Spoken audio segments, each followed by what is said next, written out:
It's only been 3 days, but order has completely broken down here. Earlier today I saw an old woman sitting on the curb eating food out of a polystyrene tray.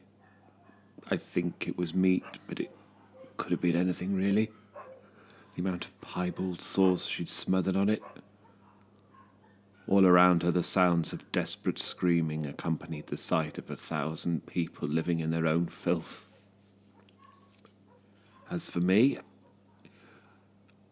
I looked down wearily at the pair of loafers my cousin bought me for Christmas and found myself consumed by feelings of regret for what happened. There's really no need for anyone to die simply for owning the complete recorded back catalogue.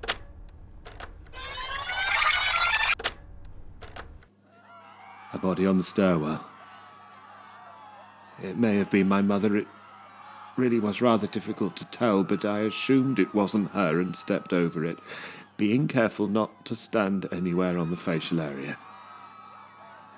About an hour later, having waited in vain for my mother to arrive home, I made my way quietly outside, leaving a short message and a melting milk bottle on.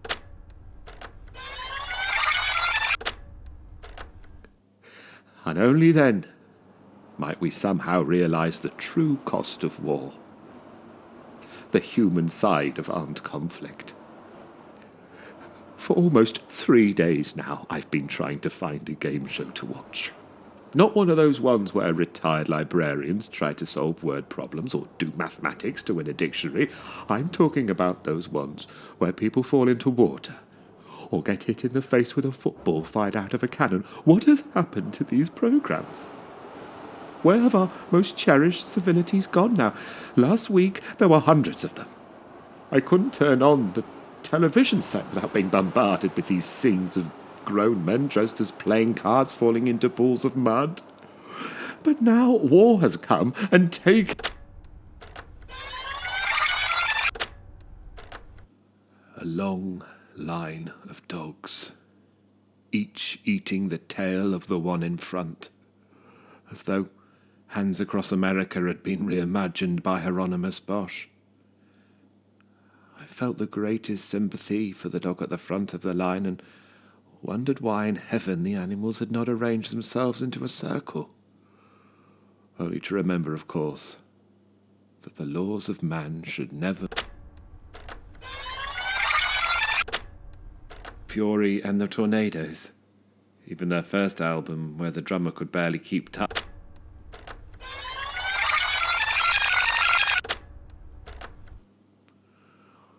What ticked markings were those? Ancient runic symbols depicting the coming of gods nobody quite believed in? The young woman with the beard, the elephant in the blue waistcoat, and the man trying to insert the boy's finger into the plug socket. Yesterday's prophecies, forgotten before the ink had even... Standing knee-deep in sewerage. Although upon discovering the man had lost both his legs at the knees, I realized with a disgraceful joy that the sewerage level was therefore not quite as high as I'd first feared. In times like these, one looked...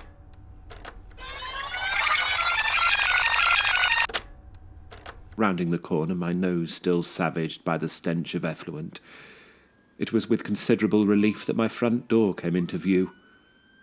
How foolish the appearance of joy upon my face must have appeared when, upon removing my key from my pocket, I discovered that, although the door and surrounding frame remained intact, the remainder of my house and all my earthly possessions had been reduced to smouldering rubble. Perhaps...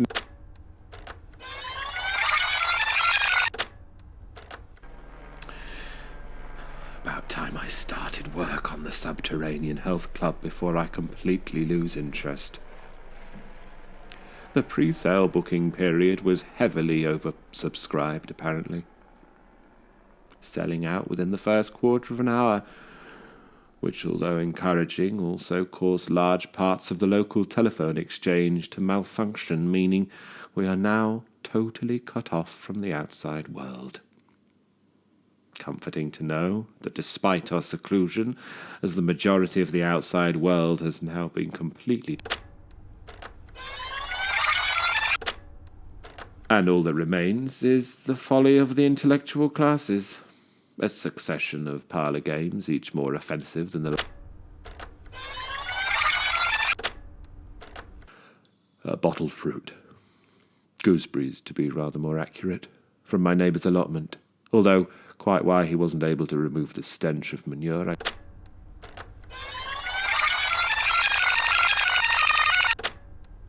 the internet dating site where he first met his second wife. Obviously, the existence of an ordinal prefix tells one everything there is to know about him, her, and the site itself. A party for Christmas given by the concerned British Women's Association, a speaking engagement known rather more for its ceaseless heckling than anything approaching genuine concern. The absence of that message had caused humanity is beyond all measure. I told them, I told them all again and again, keep Darren out of the transmitter room. That boy's no good. He has a lazy eye and a clumsy hand. It was clear from the moment he walked into the office the boy would drop his own fingers if he asked him to hold them carefully. He just can't cope under pressure. And if they'd have listened to my suggestion, if they'd have listened and locked Darren inside the cupboard, doused that cupboard with petroleum.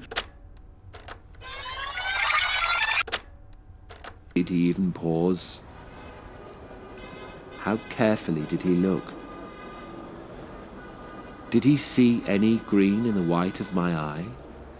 Or perhaps as soon as he heard the front door close behind me, the luxury box of biscuits were taken down from the high shelf, the cellophane removed, and the true feast begun. He, of course, before swallowing the second of 4 live mice without pausing to say thank you. A tenet? An intrigue? A caution? Sadly, we will never know more until the thesaurus is returned to... When, earlier today, I arrived at the family seat for Christmas Day, bunting, flavour, horoscopes, and a collection of gifts I can barely find the words to describe. My mother, distant and absent as usual, remained sunken in her chair all day, rising only to join us for breakfast, walk into town for a box of eggs, prepare the traditional lunch, hike 12 miles across the moors in the afternoon, chop a tree for firewood, organise a complex Yuletide charade, and finish the tiling on the summer house. So sad that on this day, of all days, she was unable to find the energy or enthusiasm to please anyone other than herself. But such is the nature of the festival, and our role shall forever present me with a pair of shoes, the like of which I've rarely seen since returning from Colombia as a child, with neither a brogued vamp or a monk strap. News of military escalation in the east provided momentary respite from the excruciating puns and seething resentment at the card table. One could only hope that by this point next year...